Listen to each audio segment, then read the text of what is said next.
Benvenuti in un nuovo video sui migliori smartphone del mese dove vi racconto tutti gli smartphone che ho testato negli ultimi 30 giorni, qualche anticipazione su quelli che testerò nelle prossime settimane, vi racconto di quali sono gli annunci che arriveranno nelle prossime settimane e poi nell'ultima parte del video, divise per fasce di prezzi, quali sono i migliori smartphone da comprare questo mese, appunto prezzo per prezzo con tutte le offerte del momento. Se volete supportarci ancora una volta iscrivetevi al canale, attivate la campanella delle notifiche, ma molto importante, se vi interessa acquistare un nuovo smartphone e le offerte che vi raccontiamo oggi non vi interessano, non sono di vostro interesse, i dispositivi non vi piacciono, ricordatevi che sempre in descrizione trovate il canale Telegram delle offerte dove in tempo reale vi raccontiamo minuto per minuto quali sono le migliori offerte in corso. Adesso iniziamo. Allora, è passato il Mobile World Congress, che è anche la ragione per cui questo video del mese arriva con qualche giorno di ritardo, mi perdonerete, e ci sono stati tantissimi annunci, quindi vi racconterò di tantissimi smartphone che ho provato nell'ultimo mese e qualcosa, e vi dirò un po' meno su quelli che arriveranno nelle prossime settimane, perché le aziende si sono un po' sfogate. Chi manca all'appello? Manca Google, sappiamo che ha un Pixel 9a in canna e i leak recenti ne hanno mostrato anche un po' il design che sembra essere praticamente quasi del tutto piatto, molto bello, molto interessante, punterà molto sulla fotocamera, immaginiamo, sugli aggiornamenti, e la data di lancio prevista è quella del 26 marzo, manca poco. Ci spingiamo un po' più in là perché appunto non è che fra marzo e aprile ci siano grandissimi annunci fra quelli che almeno sappiamo. Samsung Galaxy S25 Edge lo abbiamo visto al lancio degli S25 in anteprima, l'abbiamo rivisto a Barcellona in anteprima senza mai però poterlo toccare. Dovrebbe arrivare, sembra, il 16 di aprile, quindi rimanete sintonizzati e scopriremo di più sul super top di gamma, super sottile di Samsung. Allora, cosa ho provato negli ultimi 30 giorni, che in realtà sono un po' più di 30 giorni, ma soprattutto la verità, ve l'avevo detto nell'ultimo video, è che stavo già provando un bel po' di telefoni, di cui però non vi potevo parlare. Ho provato iPhone 16e, la cui recensione è andata online da poco, che è un prodotto che... andate a vedere la recensione, il titolo già dice tutto. 729 euro è il nuovo, diciamo, entry level, non economico, ma entry level della famiglia iPhone 16. Ho provato Nothing Phone 3A e 3A Pro, che sono secondo me fra i migliori smartphone medio gamma in assoluto al momento sul mercato. 349 euro e 479 euro sono i prezzi di lancio. Ho poi provato Realme 14 Pro Plus, che è stato lanciato insieme al resto della famiglia Realme 14, anche questo un medio gamma, anche questo mi è piaciuto molto, devo dire, 429 euro e 499 euro in base al taglio di memoria, diciamo dei prezzi giusti, anche se secondo me i Nothing rimangono ancora un pochino più allettanti, anche se il Pro appunto costa 4,79. Ho poi provato il Premium di Xiaomi, lo Xiaomi 15 Ultra, che spero di riprovare a breve magari con il Photography Kit, visto che quello non l'ho potuto testare, ed è lo smartphone in collaborazione con Leica che punta tantissimo sulla fotografia. 1499 euro. Ovviamente tanti, ma è un premium. Ho provato poi Oppo Reno 13 Pro, altro medio gamma che mi è piaciuto molto, in teoria. Mi è piaciuta tanto la qualità costruttiva, veramente molto buono, ma è molto simile, ha molto in comune con Realme 14 Pro Plus, ma costa molto di più, 799 euro. È vero, c'è una promo d'ingresso molto interessante, ma che non è per tutti, rimane uno smartphone troppo caro per quello che è. Ho poi testato Honor Magic 7 Lite, che mi era rimasto un po', diciamo, un po' di backlog, un po' di coda dal passato, al momento a 299 euro, ma poi lo ritroveremo anche più avanti. Poco X7 Pro, altro incredibile medio gamma, molto concreto, come tutti gli smartphone. Poco è uno smartphone che punta tanto sulla scheda tecnica, in questo caso 369 euro.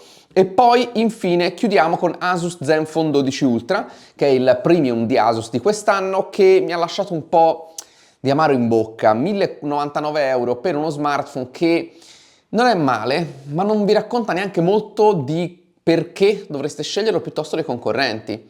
Comunque, tutte le recensioni le trovate nel link in bio e adesso vi dico rapidamente che recensioni invece aspettarvi nelle prossime settimane. Sicuramente sul sito arriveranno anche gli altri smartphone della serie Realme 14, arriverà il video di Xiaomi 15, arriverà sicuramente anche Samsung Galaxy S25 Plus, che è quello che sto tenendo in tasca in questo momento, in questo bellissimo color blu.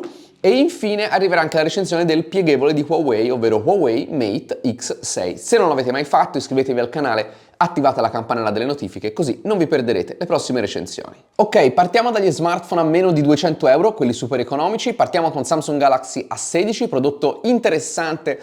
Non un fulmine, ma interessante per chi cerca uno smartphone Samsung. È dotato di 4 GB di RAM e 128 GB di memoria interna, uno schermo AMOLED molto bello, batteria da 5000 mAh e resiste agli spruzzi con standard IP54. È interessante perché viene proposto a 134 euro invece dei 209 del prezzo di listino. Prezzo leggermente più alto ma tanta memoria in più, 8256 per Honor X8B, che è uno smartphone che non ho testato, questo ve lo dico con sincerità perché mi sembra dovuto. Snapdragon 680, sottile, solo 6,8 mm e pesa solo 166 grammi, questo è il classico smartphone Honor sottile e leggero ma con ottima autonomia, viene venduto a 159 euro invece del prezzo di listino di 269. Ancora poco di più in termini di spesa per Motorola Moto G85, che praticamente continua a essere in questa selezione spessissimo, quasi tutti i mesi, perché è uno smartphone veramente notevole e ogni mese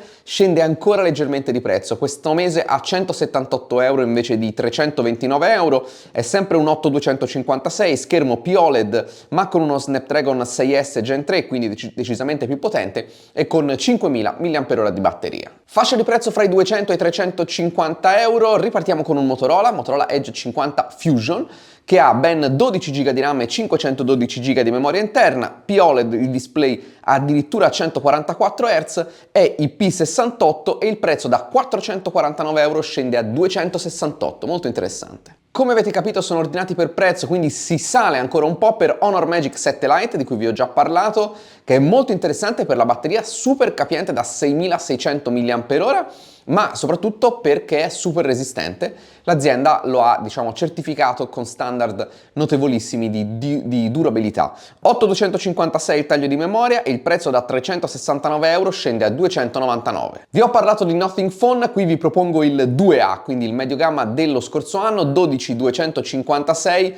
Lo si compra per il design particolarissimo, molto curato, sia del telefono che anche del software e anche per gli aggiornamenti che riceve e riceverà. Il prezzo da 399 a 319. La fascia di prezzo successiva è quella da 200 a 350 euro e il primo smartphone che troviamo è uno Xiaomi Redmi Note 14 Pro 8256 con fotocamera, scusate, da 200 megapixel, telecamera fra molto conduttore televisivo, resistente ad acqua e polvere con lo standard di IP64 e 45 watt di potenza di ricarica. Il prezzo scende non tantissimo, ma lo smartphone è stato lanciato da poco, da 399 a 369. E poi troviamo il Realme GT6, molto interessante, anche lui era già stato nelle nostre selezioni, nella variante 8256, anche lui con Snapdragon 8S Gen 3, quindi un processore top di gamma, e con ricarica rapida a ben 120 watt.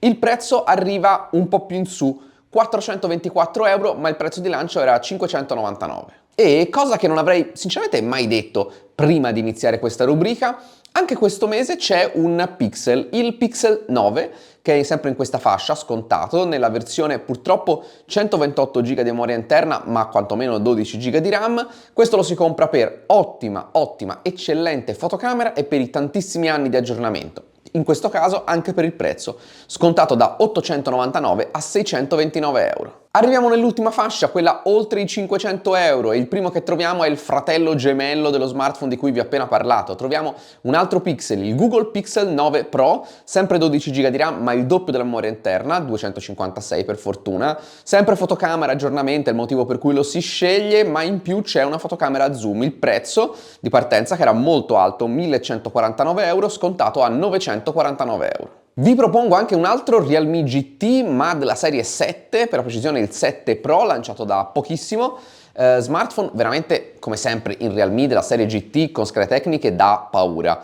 12256, processore Snapdragon 8 Elite, addirittura il processore più potente sulla piazza, IP69, quindi resistenza ad acqua e polvere oltre quello che offrono tutti i concorrenti, batteria da 6500 mAh grazie alla tecnologia silicio carbonio, ricarica ben 120 watt e se usate un coupon il prezzo scende da 799 a 724. Chiudo con Xiaomi 15 Ultra, ve l'avevo parlato prima, il nuovo smartphone fotografico di Xiaomi in collaborazione con Leica. Il prezzo è scontato, allora il prezzo è 1499 euro, ma ottenete in omaggio fino alla fine del mese il Photography Kit, che è il kit per usarlo come fotocamera, uno smartwatch, lo Xiaomi S4, che tra l'altro è quello che sto provando ora al mio polso, un altro spoiler su che recensioni arriveranno, e poi 100 euro se siete di sconto se siete iscritti ad Amazon Prime e altri 150 euro di sconto se date indietro uno smartphone, oltre al valore dello smartphone stesso. Quindi se avete nel cassetto uno smartphoneaccio che vale 10 euro, ve ne sbarazzate e oltre a quei 10 euro ve ne danno altri 150, quindi il prezzo, devo dire, scende considerevolmente. E questo era tutto per marzo. Io vi ricordo che sotto in descrizione trovate i link alle recensioni, i link a tutti i prodotti in offerta che vi ho raccontato, ovviamente il link al canale Telegram. Fatemi sapere nei commenti cosa ne pensate di questa selezione, se state pensando di cambiare smartphone, se vi interessa qualcosa che ho provato o qualcosa che arriverà nelle prossime settimane. È anche un buon modo per me per capire cos'è che vi interessa di più e quindi fare anche le recensioni dei prodotti che vi interessano di più. Per questo video è tutto, io vi saluto e noi ci vediamo a un prossimo video.